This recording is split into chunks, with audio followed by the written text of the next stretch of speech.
Today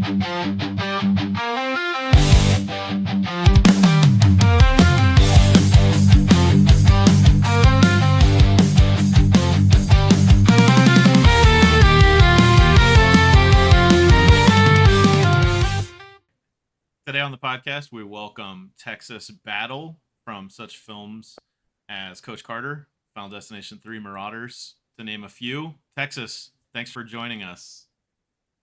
Yo, what it do, everyone? How you doing? Thank you so much. Big fan of your work. Obviously we'll get into some particulars, but you've been in some pretty incredible films. You've worked with kind of the who's who. If you go down Right. your IMDb, there's a lot of big names in those projects. So we'll kind of touch on those. But yeah, I guess first I want to understand. Growing up, did you watch a particular type of movie, TV shows? What were you into growing up? Oh man, 100%, man. Growing up for me it was a lot of sports first, a lot of sports, and then the movies. I would say I'm a horror buff, man. I love horror. I don't know, it's that feeling of being scared and not knowing what's going to happen, and all of a sudden something jumps at you, right? And you're like, oh shit. So I'm a horror fan, number one. If it was up to me, I would do horror for the rest of my life. But as you know, in this business, you need substance and you need to be able to, show some range. But yeah, I've been a horror guy for the longest time. Um, my first memory of a horror, I mean, Shining, bro. Right? Those Yeah. damn two twins, Yep. Super bro. creepy. Oh, bro, super creepy as a kid. You're like, okay, but you wanted more. Even when your mom and your mom would tell you, hey, you're gonna have nightmares. You're not coming to my room to sleep. So you just know that, and you go, okay, whatever. Like you still did it because you just had to be in that moment. So Sure. what got you into the business? Did you always kind of have aspirations of being an actor, or did it just happen? No, man. For me, it just kind of happened. I remember graduating school and then going, you know what? Instead of taking a job, 42K a year, what have you, because I had the job already lined up. I said, let me go and try this LA thing. But for me, it was just commercials and modeling, right? It was just those two. So I did that. Stayed with my auntie in Moreno Valley. Told her, hey, can I come out there for the summer? She said, of course, yes. I went out there for the summer, and then I had a guy in Dallas, man. His name was Sam Bowie. Rest his soul. So Sam Bowie is the one who told me, hey, you got a good look. Let me take some pictures of you. Let me rep you. Blah blah blah. I didn't really know anything about that, but he's the one that got me to LA to do some go-sees. So I remember doing go-sees with all the top agencies in LA and the commercial agents, and then I end up getting with LA models for runway and LA talent for commercials. So after doing all of that, then from there I got with Wilhelmina for print, and then we just kept it pushing from there. But my first, well, not my first, probably around my third or fourth audition for commercials, it was this basketball commercial, right? And at the time, we did not know what it was. So everybody, 300 people, man, come stack the gym at North Hollywood High, playing basketball. And then they start weeding people down from 300 to 200 and so forth. And then it comes down to the last play, like 30. So from that last 30, then they were like, hey, here's the sheet of paper, which was the sides. And the people that were there, it was like a commercial for Carmelo Anthony at the time, right? So that's what we're thinking. I get this sheet of paper, their size. I'm like, what's this? I'm like, uh-oh, I got to read something? And they were like, yeah. So then went to the casting office, Sarah Finn and Randy Hiller. Went over there, man, did that.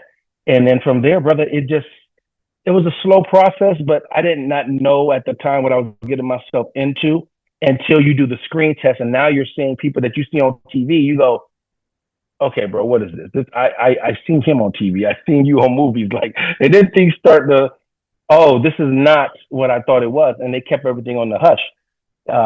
But yeah, man, my first movie that I got involved with, which I fell in love with the business then, was Coach Carter. It was one of those situations being on set. My mentor has been Sam Jackson, man, for 21 years, bro. Like, he's the one that molded me, told me if I really want this, to take the acting classes. So then you do the LA grind, right? And I did all of them, and I was a sponge, man. And then just meeting those group of guys and being on set and seeing how things are worked on, and I was hooked, bro. I said, no, this is something I want to do. And from there on, I just took it. I didn't know Coach Carter was going to be what it was. No one knows, right? Yeah. But that counterpulted me to the next level. So that's what it was for me, man. 2005, you were Maddox in Coach Carter. Yeah. Yep. Widely regarded as one of the greatest sports movie of all time, and you were in that. How does that feel? Like, is that still mind blowing to you? That's what I'm saying. Yes. Yeah, man. Yes, sir. Like, because you don't know what it's going to be. Yeah. And we did 6 weeks of basketball training, right? But it's 6 weeks with the guys, and we were in Marina Del Rey, and they put us all together, and it's like a townhome type of a situation. Like dorms to me, man. And I'm like, okay, this is my comfort zone. Like, I know about the dorms now. Hold on. And just being around those guys and working with them and learning as well, it was just a remarkable feeling. I will always give gratitude because out of 21 years, like you said, man, that movie is still getting and it's going to be one of the all-time greats. And being a part of that, and that's one of those movies I know when my time is done on this earth, I know that no matter what, bro, someone will always at least say, hey, who played Maddox? That was Texas Battle. Texas Battle. Oh yeah, I remember Texas Battle. Like I'm there now, right? So for my family and people out there, they will always remember, and I love that. What other sports movies would you put up there? Like if you had a Mount Rushmore. Okay. Remember the Titans? Yep. That was classic, right? That was classic. Oh man, OG Hoosiers, bro. Absolutely. Hoosiers. OG Hoosiers was great for me. Let's see what else. Sports movies. The Blind Side is definitely up there for sure. I like true movies. It's inspired by true stories. Blind Side for sure. My All American, man. So I enjoyed that movie because it was about us. It was about the University of Texas. So definitely got to put that up there. So yeah, man, I would say those four would be awesome. For me and my Mount Rushmore. So I gotta know. Right. You brought up Sam Jackson. What was it like working with him? Sam, when you work with a superstar who is still a superstar to this day, right? Yep. And I remember when we first saw him, we were at the table read and he came in and we were in awe and we're like, dude, this is Sam Jackson, right? So for us, it was one of those things that, wow, this is happening moments. And then being on set with him, you get intimidated. You don't know, bro. Like it's somebody that you grew up watching. But then when you're in scenes with him and you're working with him almost every day and you start to build a rapport. I mean, we had so much fun on that Dale set though, bro. Like we really did. But he's real. He's down to earth. He doesn't play. In this industry for me, I met a lot of people, like you said earlier, bro. Some has been great. Some have not been so great because of who they are or what have you.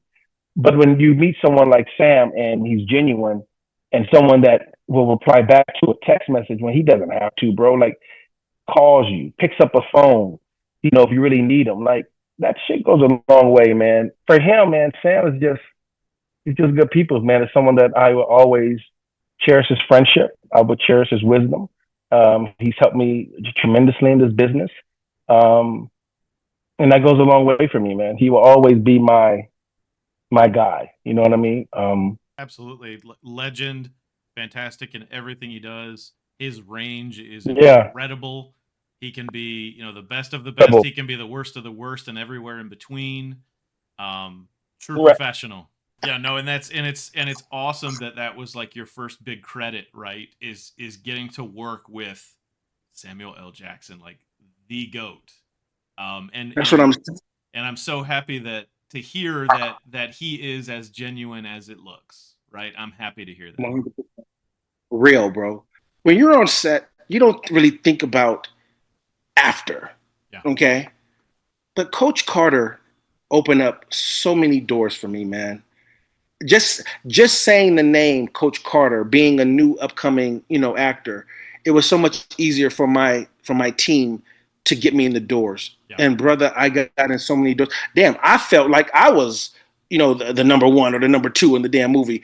And I'm like number 7, right? I'm like with the other boys. But that movie did so well, it opened up so many doors for me to go in and meet so many people that's where it started from. And like you said, man, it's like, wow. My first one is not only with Sam Jackson, but it's Coach Carter, a movie that blew up. Yep. And to this day is legendary. So, yep. Yeah, man. Awesome stuff. Awesome stuff. We're going to move on to 2006, Final Destination 3. You brought Lewis to the screen. I have so many great memories of this. I saw this in theater. Huge Final Destination fan. I need to know, you being a horror fan, were you familiar with the franchise, and what was your opinion going in? So I was a fan of Final Destination before I even started going out for it. They wanted, the crazy thing about Final Destination is they wanted, Latino for the kid's name is Luis Romero, bro. No, I know. That's why I wanted to ask about that next. Right. So they were looking for Latino. They wanted Latino first. Sure. So they did their search. They looked all over Latino, whatever that is. It didn't come to fruition. Like they wasn't settled on it, right? They were like, not sure. Open it up. So when they opened it up, I remember getting the appointment, and I looked at the appointment. I said, "This is fun. Wait a minute. What? Final Destination? I didn't even know they were making 3, bro. Because you don't know until you. So then I go, okay, I want this. When I tell you the prep that I did and I read that script probably like 4 times, broke it down, character breakdown, doing all the stuff that I learned, right? I gotta have it. Casting director John Papsadera, great guy, man. Called me in. He was like, hey, man, Texas, just be you because of my personality. Yep. I said, okay, so just be me. He's like, yeah. I said, okay. Shot the shit with him first, right? Did my thing. He was like, hey, I'm bringing you to the producers and director. I said, okay, cool. I remember going there, director, James Wong, saw Craig Perry, Glenn Morgan. All these guys are good guys, man. They my boys, man. But sitting down and watching them tell me, hey, take this roller coaster scene, because it was a roller coaster scene. Take the roller coaster scene and make it your own. Bro, when I tell you, man, I got this chair and I was in the chair and I got in the chair like I was getting in the roller coaster. And I was like, what?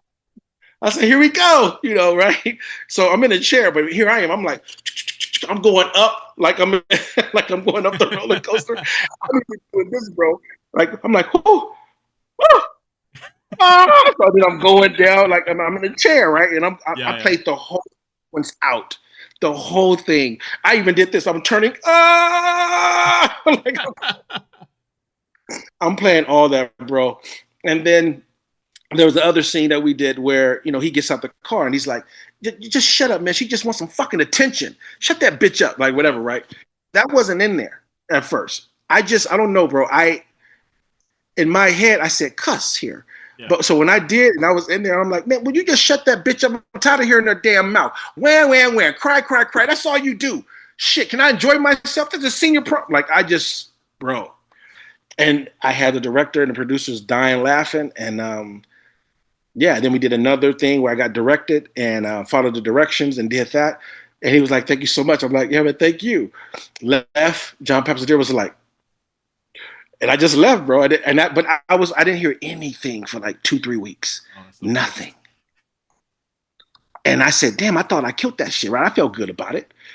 John Papsadera's giving me thumbs up. Producer, director, they all laughing. I'm like, okay. So as soon, in this business, they tell you, audition, let it go, right? Move on to the next. It is what it is. But remember, it's hard to let go of something that you really want, especially when it's Final Destination. Yeah.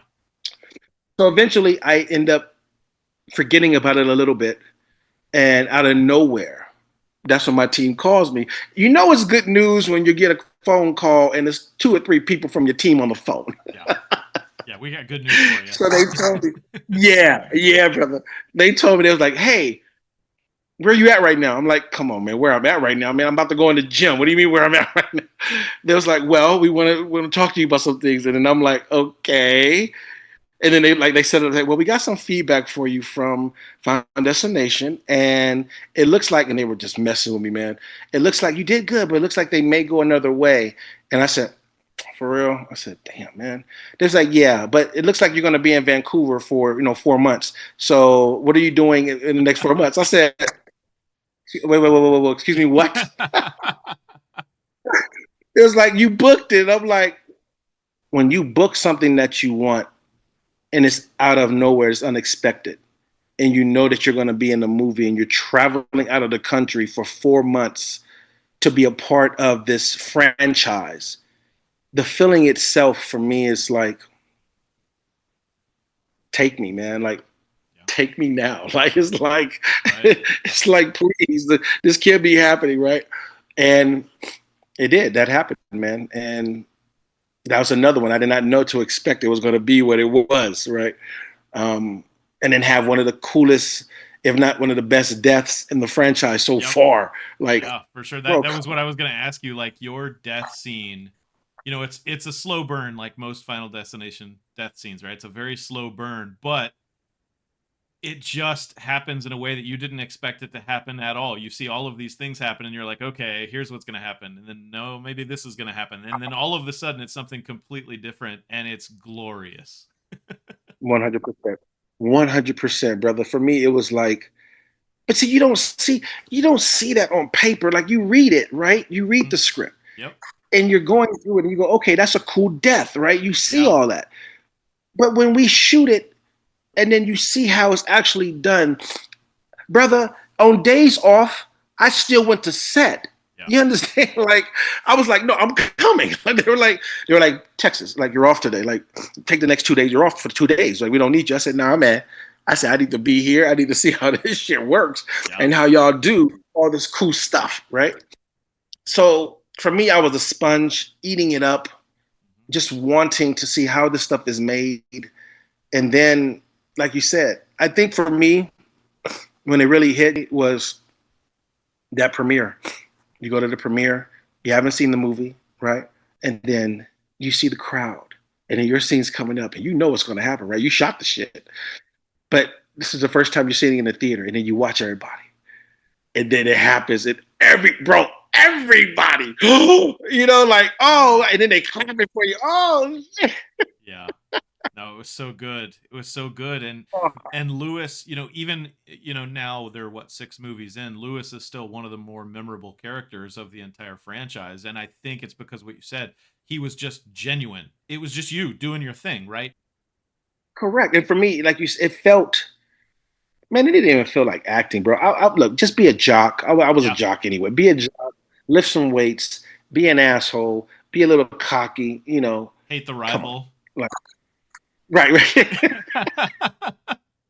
going to fast forward a bit into your career. In 2016, we had Marauders. You brought TJ Jackson to the screen. I got that phone call. I didn't even know that Batista or Mulroney, they sold it. They hyped me because of Bruce, right? And Adrian's great too, man. And for me, here's another moment. You go, I'm going to Cincinnati for 3 weeks. I got 1 week of stunt rehearsal, right, with the guns and all that good stuff, and then I'm going to be down there shooting this film, and I'm going to be around Batista, and I'm like, in my head, Batista, I'm like, you mean the freaking wrestler, right? Like, Batista, bro, like, yeah. And then you go, you're going to be with Christopher Mulroney, and you go, wait a minute, SVU, like, what? The Chris Mulroney. Right. Yeah. And then you start going to those set. And it's another situation for me, man. That was the first time. Not the first time. It was. That was the first time that I met and worked with Bruce.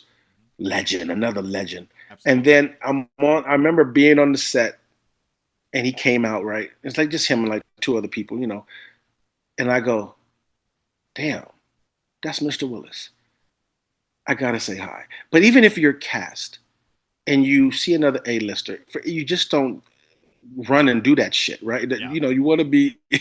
The restraint has to be strong. Bro, you already know. So meeting him and shaking his hand and him going, your name is Texas? I said, yes, sir, Mr. Willis. He's like, really? You know, you have that little conversation. But you want to talk more, but you don't want to, you don't want to be that guy, man. So you go, I just want to, I know you got to do your thing. I'm happy to be in the scene with you. Anything you want me to, He was like, no, just because see with him, guys like that, they come on set. We already rehearsed. Guys like Bruce come on set. He has this, his double or whatever. His double will tell him, okay, you need to be here, you need to be there. Director comes out and says a couple of things. Hey, this is going to be here. Let's make it land there. And Bruce is like this. Mm-hmm. Okay. And then over here, that's when okay. Okay. And this is, so Texas, right? Texas. You're playing, okay, got it. Okay. And then that's it. Action. Roll it. Everything else, the brilliance, the talent just comes out.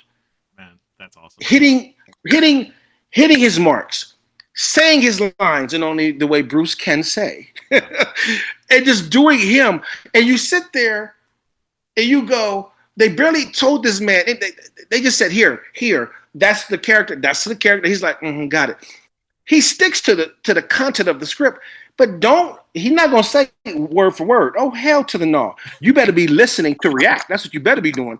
Listen to react to people like that and just be in the moment and play. Don't be so stagnant on, I got to say it exactly like this. Yep. Play, man. Be in the moment and play. Well, let's talk about some upcoming projects you have. I'm pretty excited.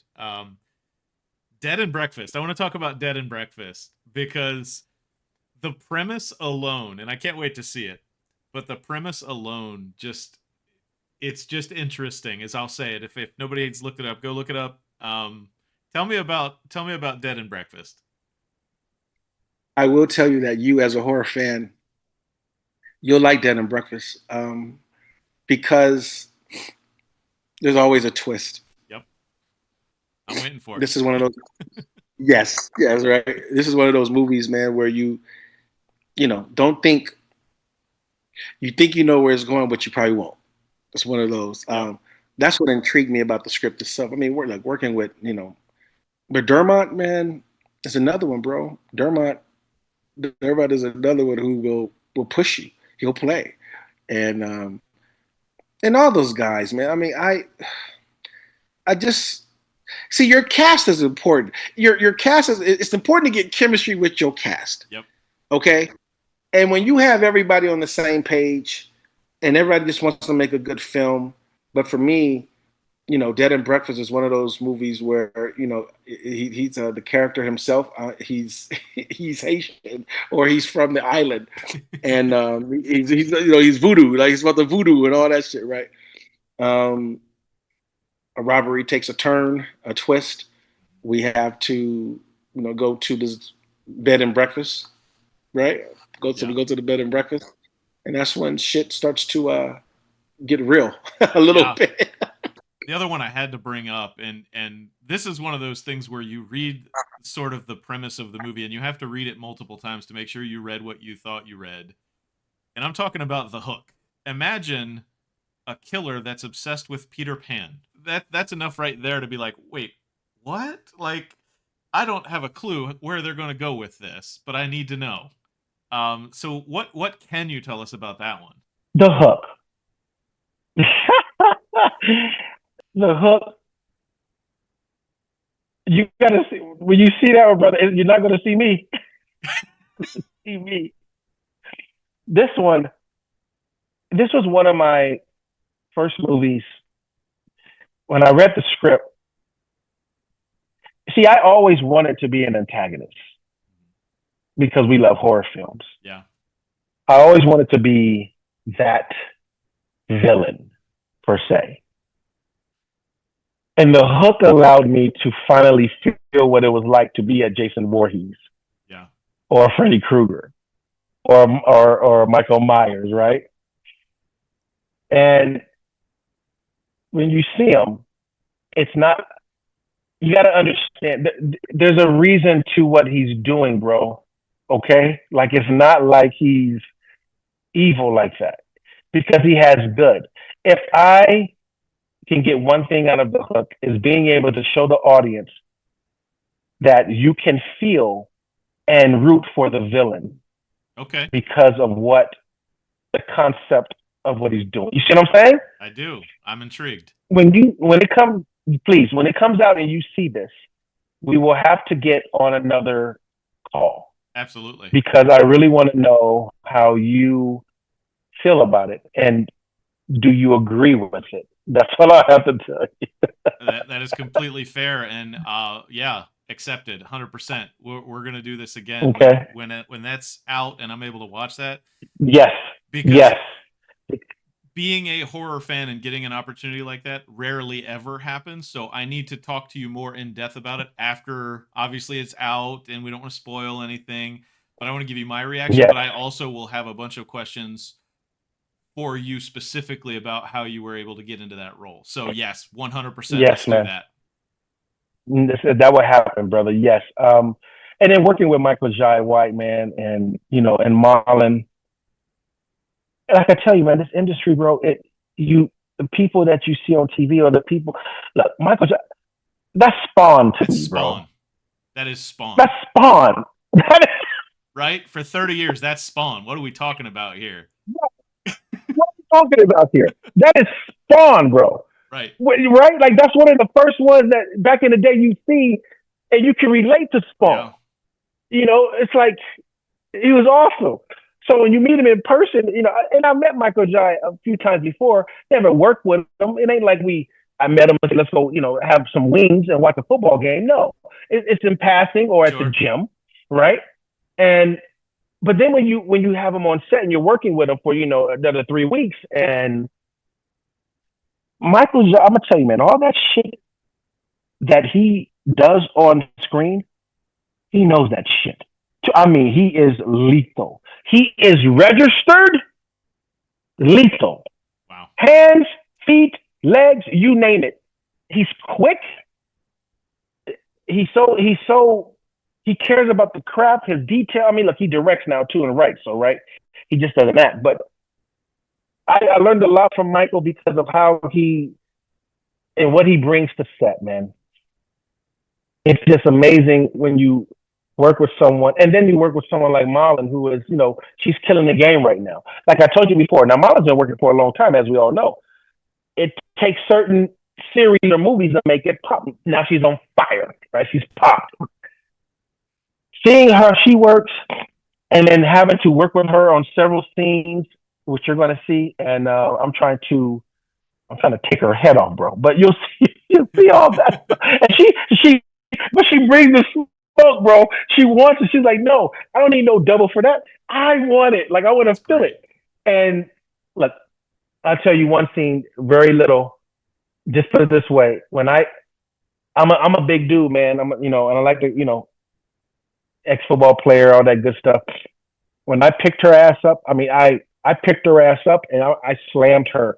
But she that's what she wanted because you got to have a report. Yeah. And she was like, "No, Texas, no. I want to feel it. Like the more I'm like, okay." Wow. So they give her a little back brace, a back brace or a back cushion to put on under her wardrobe. Yeah. And brother, they said action. I was like, oh,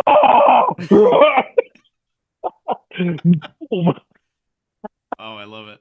She tried to shoot me, bro, and then from there it's curtains, man. She tried to shoot me. I'm like, that ain't happening. Take that. You've got some appearances coming up. You actually have an appearance this coming weekend coming up. So let's make sure we talk about some of these. You'll be at Duke City RetroCon in Albuquerque, New Mexico this coming weekend, the 19th through 21st. First one. Yeah, never been there. Yeah, great. Then in September, fans can catch you at Hay 23, a callback to Tree Hill. That is in Wilmington, North Carolina, September 18th, 19th.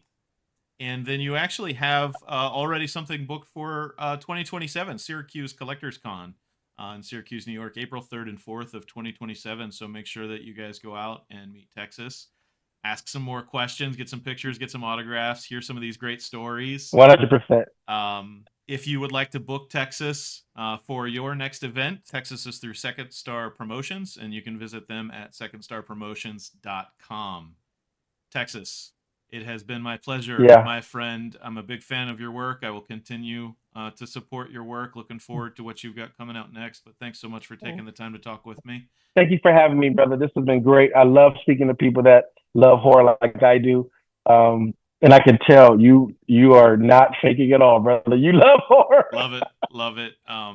Again, love your work.